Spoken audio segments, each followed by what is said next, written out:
ऐसे बोलती है कि तुम्हें पता है वो वहां गई थी और बोली कि तराजू में बिठाया।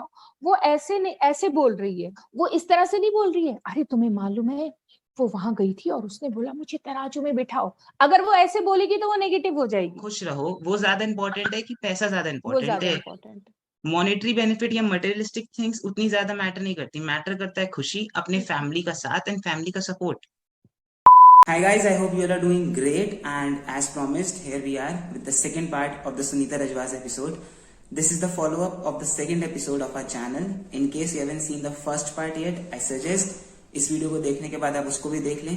In this episode, we have talked about Sunita ma'am के मंत्रा के कैरेक्टर के बारे में, बिट्टू की मम्मी के बारे में, her upcoming projects, and in conclusion, the answer to the question, what it takes to become an actor.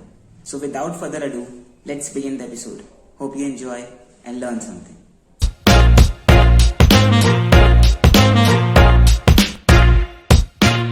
What was the experience playing Mantra?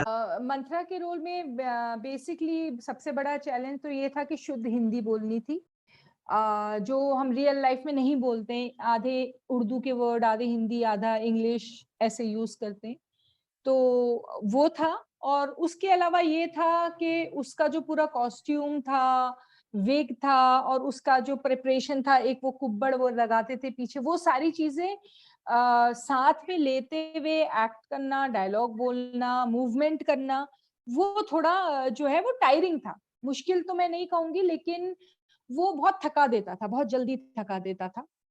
और उसके अलावा ऐसा कुछ चैलेंज मुझे नहीं लगा, क्योंकि मेरा जो है ये मानना है कि जब हम कोई भी कैरेक्टर करते हैं तो हम उससे वाकिफ होते हैं और हम उसको समझते हैं, वो हमारा पर्सनैलिटी होता है। तो हमारे लिए वो नेगेटिव या पॉजिटिव नहीं होता है, वो हमारे लिए सही होता है। अगर हम ऐसा सोच के करेंगे कि मैं एक नेगेटिव कैरेक्टर हूँ, तो हम उसके संग जस्टिस नहीं कर पाएंगे। क्योंकि जो लोग अगर गलत सोचते हैं तो उनकी अपनी रीजनिंग होती है कि वो ऐसा क्यों सोच रहे हैं, वो अपने आप को गलत नहीं समझते। मंथरा जो भी कर रही थी वो अपने हिसाब से सही कर रही थी, वो लॉयल थी इसलिए वो कर रही थी, वो अपने भरत के प्यार के लिए कर रही थी, केकई की वफादारी के लिए, केकई के प्यार के लिए कर रही थी। तो उसको मैंने वैसा ही लिया कि एक माँ है जो बहुत पॉजिटिव है, उसको सिर्फ अपने बच्चे का सुख दिखाई देता है और बाकी कुछ दिखाई नहीं देता है। क्योंकि अगर मैं ये सोचूं कि ये मंत्रा है, ये गलत है, इसने इसके संग गलत किया, तो हम उसके संग जस्टिस नहीं कर पाएंगे। जो हम बोल रहे हैं, हमें उस पर अगर विश्वास ही नहीं है, तो जो हम बोलेंगे वो ऑडियंस को अच्छा नहीं लगेगा, उसको अपील नहीं करेगा, उसे कहीं कुछ मिसिंग लगेगा।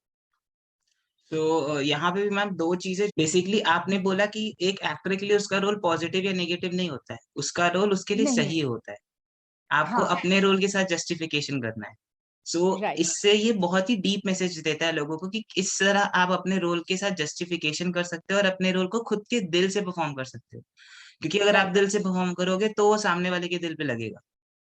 तभी और लगेगा। दूसरी वाली चीज मैम, नेगेटिव रोल के बाद अगर किसी एक्टर की नेगेटिव रोल को देखने के बाद आप उसको हेट करना स्टार्ट कर देते हो, तो वो उस एक्टर के लिए सक्सेस होती है। क्योंकि सक्सेस है वो वो उसके अपने साथ। रोल के साथ इतना जस्टिफिकेशन कर पाए कि अगर वो बुरा किरदार प्ले कर रहे हैं तो आप उनको देख के राइट। बुरा फील कर रहे हो। हाँ। आप सोच रहे हो ऐसा कि ये क्यों है, शो में ये नहीं होना चाहिए था, क्यों इसने ऐसा इस क्यों तरह किया, का क्यों? हाँ। इस तरह का क्यों राइट। किया। सो ये बिल्कुल। बहुत सारी चीजें हैं मैम, कोई सीखना चाहेगा तो सीखेगा। एंड जो दूसरा कैरेक्टर है मैम, गुल्लक सीरीज का, बिट्टू की मम्मी का। बिट्टू की मम्मी। सो मैम ये तो one of the favourite character है मेरा, मेरे फैमिली का, आई गेस पूरे हिंदुस्तान का ही फेवरेट कैरेक्टर है। लाइक काफी इसका लोगों को पसंद है। काफी लोगों को पसंद है मैम। ये कैरेक्टर का अलग ही एक फैन बेस चलता है, बिट्टू की mummy. How you prepared for it, कैसे आपने सिलेक्शन किया कि हाँ मुझे ये चीज डालना है बिट्टू की मम्मी में? देखो, पहले तो बिट्टू की मम्मी का क्या है कि वो कैरेक्टर ही बहुत अच्छा लिखा हुआ है, उसके जो डायलॉग्स हैं वो बहुत अच्छे तरह से लिखे हुए हैं। जब मैंने पहला सीजन किया था तो जो राइटर हैं वो हमारे संग वर्कशॉप उन्होंने करी और उन्होंने उस कैरेक्टर के बारे में बताया। क्या होता है कि एज एन एक्टर कुछ आदतें अपने आप हमारी लाइफ में आ जाती हैं। एक्टर्स होते हैं वो थोड़ा अलर्ट होते हैं, उनका ऑब्जर्वेशन बहुत अच्छा होता है, और उसके लिए ऐसा नहीं होता है कि हम मेहनत करते हैं कि आज हम वहां जा रहे हैं तो हम ऑब्जर्व करते हैं, हम चारों तरफ देखते हैं। वो अपने आप होता है। आप एक जो हमारी थर्ड आई होती है वो स्कैन करती है अपने आप हमको, जो अलग कैरेक्टर्स हैं या जो लोगों अलग अलग लोगों का तरीका है बातचीत करने का, बैठने चलने का, उठने का, रिएक्ट करने का, वो सब अपने आप ना दिमाग में रियल लाइफ में एवरी डे वो स्कैन होता है। उसके लिए ये जरूरी नहीं है कि मेरे को कोई रोल तैयार करना है, मैं तभी सड़क में निकल जाऊं कि ऐसा कोई कैरेक्टर ढूंढूं। बट जब हम डेली लाइफ में, चाहे हम किसी फंक्शन में जाएं या हम सड़क पे चले या हम शूटिंग कर रहे हैं जहाँ पे बहुत सारे लोग हैं, तो एज एन एक्टर हमारा वो काम दिमाग करता रहता है, हमारी थर्ड आई वो सब ऑब्जर्व करती रहती है और स्कैन करती रहती है। तो जब इस तरह का कोई कैरेक्टर आता है, उसका कैरेक्टर स्केच पढ़ा जाता है, हमें बताया जाता है, तो हमको एकदम क्लिक हो जाता है, हाँ ऐसा मैं ये यूज कर सकता हूँ। तो जो बिट्टू की मम्मी का है कि उसका तो राइटिंग बहुत अच्छी है और उन लोग का डायरेक्शन टीम को बहुत अच्छा है। बाकी जैसा मैंने आपको बोला था, जो नेगेटिव कैरेक्टर होता है तो वो भी मैं जब करती हूँ, या मेरे ख्याल से सारे ही लोग जो करते होंगे नेगेटिव, हम लोगों के लिए वो नेगेटिव कैरेक्टर नहीं होता है, हम लोगों के लिए वो एक पर्सनैलिटी है, वो उसकी थिंकिंग होती है, वो उसकी रीजनिंग होती है, वो और वो अपनी तरफ से सही होता है। वो दूसरे को लगता है ये नेगेटिव है, ये गलत कर रहा है, हम करने वाले जो होते हैं वो उसे सही समझ के ही करते हैं। उसी तरह जो कॉमेडी है, कॉमेडी में टाइमिंग का खेल होता है और मेरा ये मानना है कि जो कॉमेडी करते हैं, कॉमेडी में इनोसेंस होना बहुत जरूरी है।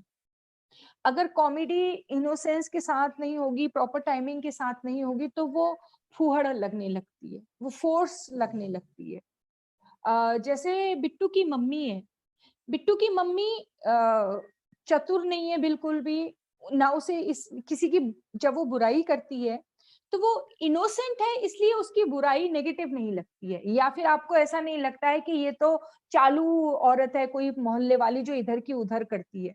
ये इधर की उधर करती है, लेकिन जो एक इनोसेंस के साथ करती है ना, उससे कॉमेडी निकल के आती है।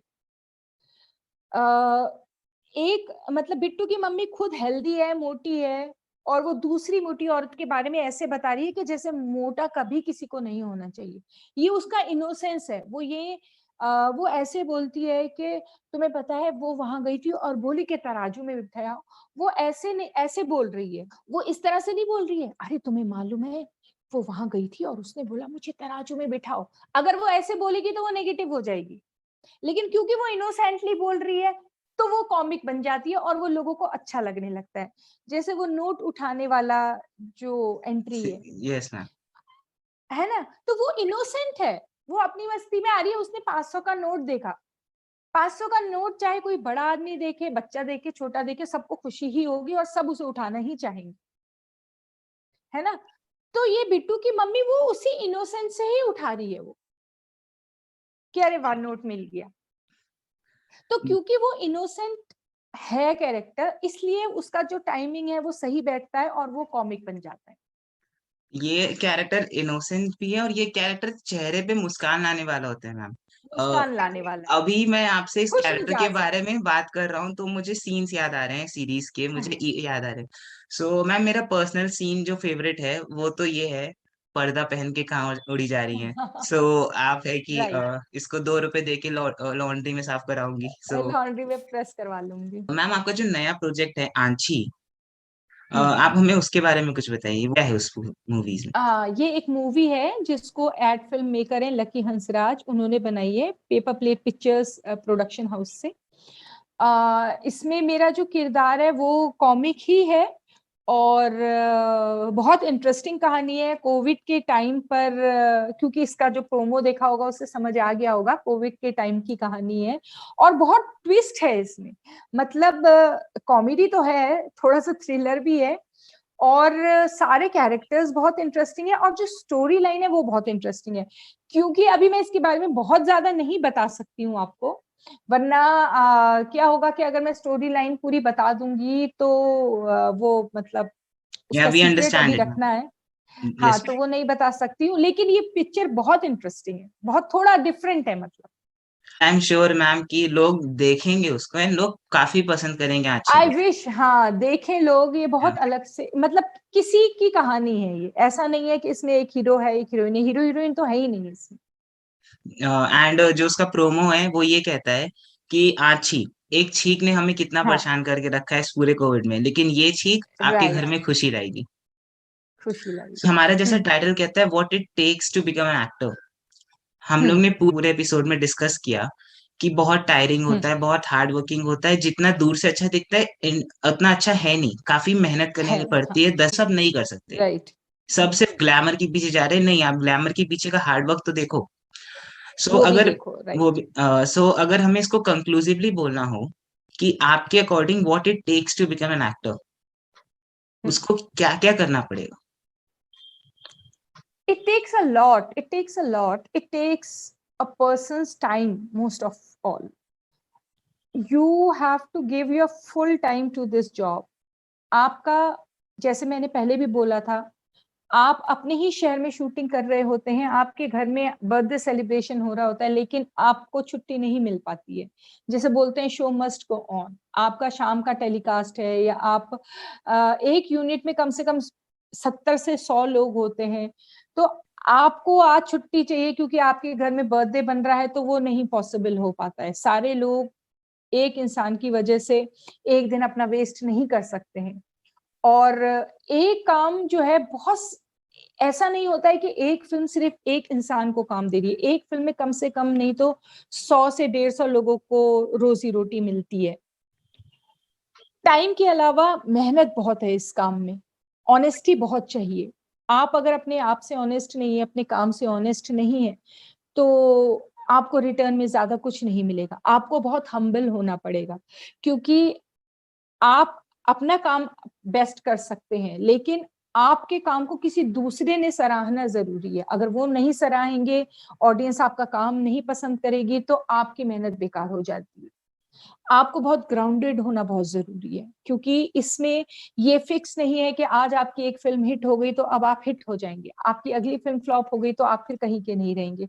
तो उसके लिए आपको अपना दिमाग संतुलित रखना है। आपको, अगर आपका एटीट्यूड खराब हो गया, अगर आप बहुत एरोगेंट हो गए, वो भी आपको सफर करता है। चाहे आप कितने बड़े एक्टर हों, चाहे आप किसी के भी बच्चे हों, या आप कितने भी अच्छे एक्टर हो, अगर आप एरोगेंट है तो एक टाइम के बाद you will suffer.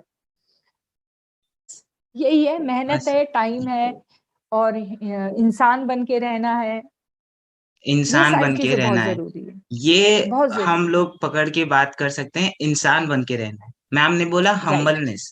So humbleness मैं हम्बलनेस बोलूंगा सिर्फ एक्टिंग में जरूरी नहीं है, हम्बल इंसान को होना चाहिए हर काम में।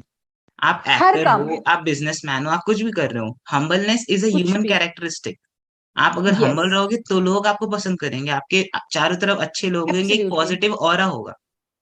कोई भी उस राइट। इंसान को पसंद नहीं करता जो एरोगेंट है, बहुत रूडली बात करता है। जो एरोगेंट है, हाँ, because see everybody works for themself. Actor है, भले ही एक्टर एक फिल्म में काम करके आपको मनोरंजन दे रहा है, लेकिन वो अपने लिए काम कर रहा है, वो आप पे कोई एहसान नहीं कर रहा है। तो आप किसी पे एहसान नहीं कर रहे हो, कोई आपका सर्वेंट नहीं है, तो आप किसी के ऊपर रौब नहीं झाड़ सकते हो। आप अपने लिए काम कर रहे हो, ये आपकी रोजी रोटी है, इसी से आपका घर चलता है। चाहे आप सोने के बर्तन, चांदी के बर्तन में खा रहे हो, या आप पत्तल में खा रहे हो, आप अपने लिए काम कर रहे हो। तो आपका एरोगेंस किसी दूसरे के लिए कोई लेता ही नहीं। ये आपको समझना पड़ेगा कि you are just working for yourself, so nobody will take your shit. या एंड एक और चीज जो लोगों को मैम समझना पड़ेगा, वो जैसा कि आपने बोला आप सोने के बर्तन में खा रहे हो या पत्तल में खा रहे हो, खाना तो सेम ही है ना। तो अगर आप खाना थोड़ा, सेम है, खाना सेम है, अगर आप थोड़ा ज्यादा कमा रहे हो थोड़ा कम कमा रहे हो, नहीं, सब लोग खा तो वही रहे हैं। तो आप सिर्फ सब वही ग्लैमर खा और रहे हैं। फेम के पीछे एक्टिंग मत चूज करो। अगर आपको एक्टिंग सच में पसंद है, आपका पैशन है, तो आप लगो। लेकिन आप ये सोच रहे हो कि मैं हाँ, एक्टर बन जाऊंगा, बहुत पैसा मिलेगा, बहुत लोग जानेंगे, तब एक्टिंग नहीं करो। तब नहीं, आप नहीं, कुछ फिर और कर लो। आपको, हाँ, फिर आप ज्यादा काम कर भी नहीं पाएंगे। नसीब अगर आपका अच्छा है, आपको शायद थोड़ा बहुत काम मिल भी जाएगा, पर लॉन्ग टर्म में वो आपको मदद नहीं करेगा। लॉन्ग टर्म में किस्मत के साथ मेहनत बहुत जरूरी है, और हम्बलनेस बहुत जरूरी है। सिर्फ किस्मत के भरोसे आप पूरी जिंदगी खुश नहीं रह सकते, उसके लिए मेहनत करना बहुत जरूरी है। ऑन अ क्लोजिंग नोट, हमारे व्यूअर्स को अगर कोई ऐसी लाइफ लेसन जो आपने अभी तक अपनी थ्रू आउट जर्नी में सीखी हो। जैसा मैं हमेशा बोलती हूँ कि सब इंसान बराबर हैं, सब अपना अपना काम कर रहे हैं, सब अपनी अपनी रिस्पॉन्सिबिलिटीज निभा रहे हैं।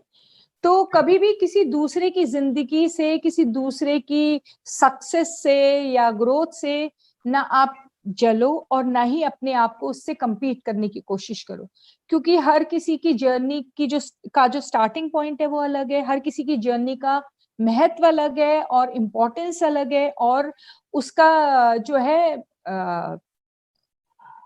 उससे कनेक्टेड लोगों की जिंदगी अलग है। आप अपने आप को दूसरों की जिंदगी से मिलाकर अपनी जिंदगी को अधूरा मत कीजिए। आपकी अपनी लाइफ है, अपनी जर्नी है, आपकी अपनी सक्सेस है। ये जरूरी नहीं है कि अगर आपके पड़ोसी के पास गाड़ी और बड़ा बंगला है तो वो सक्सेसफुल है, और आपके पास अगर सिर्फ स्कूटर है और आपका छोटा घर है तो आप सक्सेसफुल नहीं है। सक्सेस की कोई एक परमानेंट अंडरलाइंड इसकी एक डेफिनेशन ही नहीं है। तो अपने आप को दूसरे के साथ कंपेयर करके या उसके साथ कंपटीशन करके उसकी खुशी से जल के जबरदस्ती कोई भी तरीके से जीने की जरूरत नहीं है। आप अपनी लाइफ को अपने तरीके से जिए, अपनी सक्सेस को अपनी बिगनिंग से देखें कि मैं कहाँ से कहाँ आया हूँ, ना कि वो वहां था और मैं अभी यहीं पहुंचा हूं। नहीं, हो सकता है वो आपसे बहुत पहले से कहीं से चला है।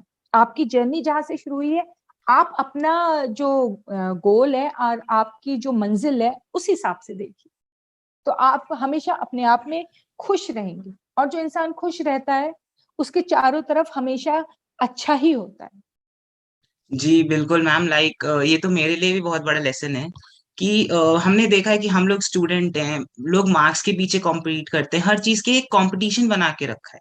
नहीं होना चाहिए। राइट, आप नहीं ये होना देखो ना चाहिए। कि आप लास्ट वाले एग्जाम में आपका मार्क्स 90 था, इस बार आपने 95 लाया, तो आप 95% हाँ, वो आपकी मार्क्स लाए, सक्सेस है। वो आपकी राइट, सक्सेस है। ये लेकिन मत देखो आप कि 98 वाले के संग compete मत करो। एंड ये दुनिया में भी होता है। मैं भी अपने व्यूअर से ये बोलना चाहूंगा कि do not compete, just live the life. जिंदगी बिल्कुल। एक है, जिंदगी के यस। बाद क्या होना है किसी को नहीं पता है। सो आप हैप्पी हाँ, रहो, खुश रहो, वो ज्यादा इंपॉर्टेंट है कि पैसा ज्यादा वो इंपॉर्टेंट ज्यादा है। इम्पोर्टेंट मॉनेटरी बेनिफिट या मटेरियलिस्टिक थिंग्स उतनी ज्यादा मैटर नहीं करती, मैटर करता है खुशी, अपने है। फैमिली का साथ एंड फैमिली का सपोर्ट। अगर आप पैसा राइट, कमा ले रहे हो, सब कुछ कर रहे हो, लेकिन अपनी फैमिली से दूर हो तो क्या फायदा है? कोई मतलब ही नहीं कोई है मतलब उसका। ही नहीं है। So it was very nice talking to you ma'am. हमने आपका रोल थैंक यू। देखा है, सब कुछ देखा है, बट दिस एपिसोड ने मुझे बहुत सारे लेसन सिखाए। आई एम श्योर हमारे व्यूअर्स को भी बहुत सारे लेसन सुनाएगा। And I hope so, I hope so. It will ma'am, and I request my viewers की मैम की नई मूवी आ रही है Aachi, paper plate pictures present Aachi, and make sure जब भी वो रिलीज होगी यू वॉच इट एंड उसको ढेर सारा प्यार थैंक यू। दीजिए। So yeah guys, this was it in this particular episode. I hope you liked it and कुछ सीखने को मिला होगा. Today I would not do what I learned segment because I do not want directly to jump to a conclusion. I want you people to watch both the parts, listen to the discussion what we had, and then juxtapose it with the situations, conditions and circumstances of yours, and then decide कि do you want to become an actor, do you want to do acting, do you want to make career in acting. So watch both the episodes and then take the decision कि आपको actor बनना है or not.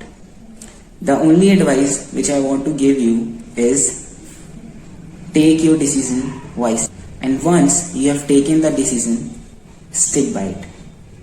Because greatness decision लेने में नहीं है. Greatness lies in sticking by it. क्योंकि there will be hell lot of ups and downs.